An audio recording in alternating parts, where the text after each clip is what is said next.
Hey, what's going on? My name is Zach. I hope you're having a good day or evening, depending on when it is you're watching this. Sorry for the lighting, it's kind of an unprofessional video, and it is Saturday night, December 5th, 2019. Happy New Year to everybody. Hopefully, everybody had a safe New Year.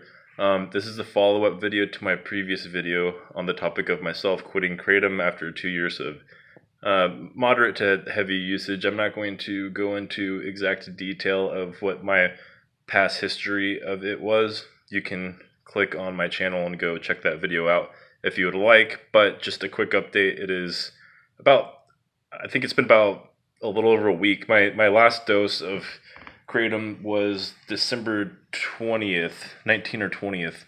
And I just cut off cold turkey from dosing 3 doses of 5 grams per dose, 3 of those a day. I didn't start off like that. Not a lot of people do, obviously. I started off at an extremely low dose and worked my way up to the point where it was getting ridiculous and kind of out of control. So I cut myself off cold turkey, but I don't recommend that any of you guys do that. That's just what I did because I just wanted to.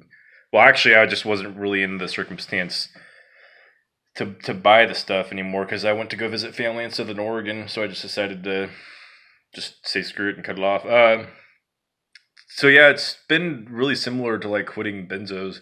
I know people say that it's not, you don't go through physical withdrawals, it's more psychological withdrawals. But what I would like to point out is, yes, it's not like heroin. You're not like crumpled over and puking and nauseous, and your muscles aren't like tensed up, and it's not affecting you in a sense of if you don't get it, you're gonna die from withdrawals, which that can be so with some narcotics out there, which is horrible. And I feel for anybody that has been through that. And that's where actually Kratom can come into play, is to help get off of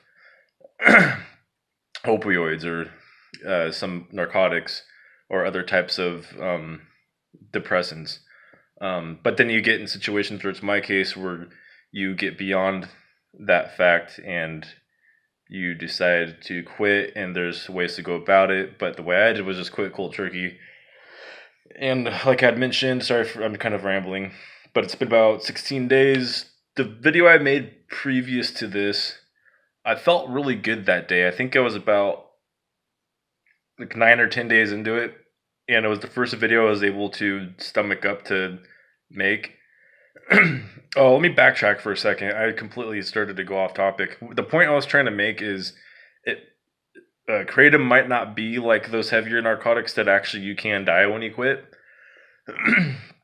But there is a correlation between being addicted psychologically, be it because you're treating depression or because you're coming off of something else, and affecting your physical well-being.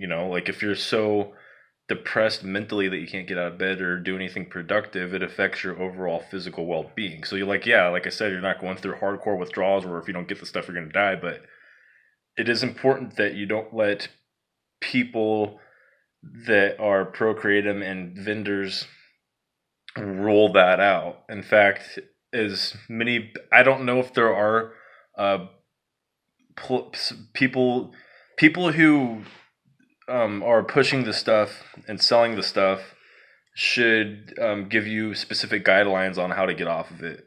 And I'm sure there are vendors out there that do.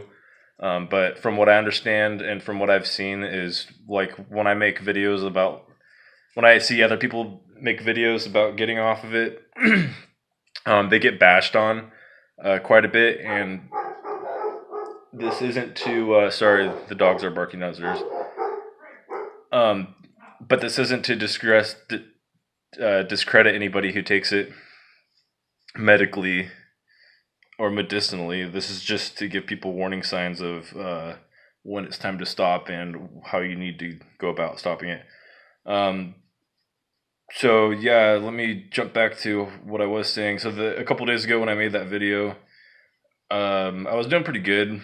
I was about 9 to 10 days into it. I'm now like 16 days into it, and it's like I said, it's similar to coming off of benzo. So I have my good days, my bad days, but I bought some of this stuff. It's a serotonin support I mean, I know the stigma behind dietary supplements, but all it basically is just 5-HTP and L-theanine, if I'm saying that correctly. So I got that for sleep because my sleeping patterns are just completely irregular, and that's what has been really screwing me up at work. And on top of that, I haven't really been drinking or smoking weed either because I'm really trying to get my sleeping patterns back. Basically, what I'm trying to say is after quitting Kratom, it completely threw my whole body out of whack, and it is tough, but I'm just going to push through this and just keep on making videos and kind of update you guys on. I can barely even talk right now.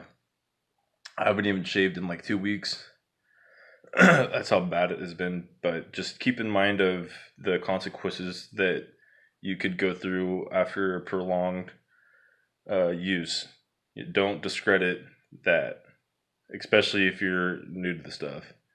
I'm doing all right, but I'm just gonna keep on making videos of like my daily progress. You can see the bag underneath my eyes. I haven't even really slept in like 4 or 5 days. But it's all right. I'll be fine. I mean, obviously I'm not gonna die, but I just wish I would have been more aware of this a long time ago, and the coming off the stuff could have been a lot easier. So thank you for watching this, and leave comments below, be it negative or positive, whatever. Making these videos kind of helps me vent a little bit to kind of project my thoughts out to the world so I can feel more sane about what I'm doing in life, I guess I could say. So anyway, have a good night or day, whatever. Peace.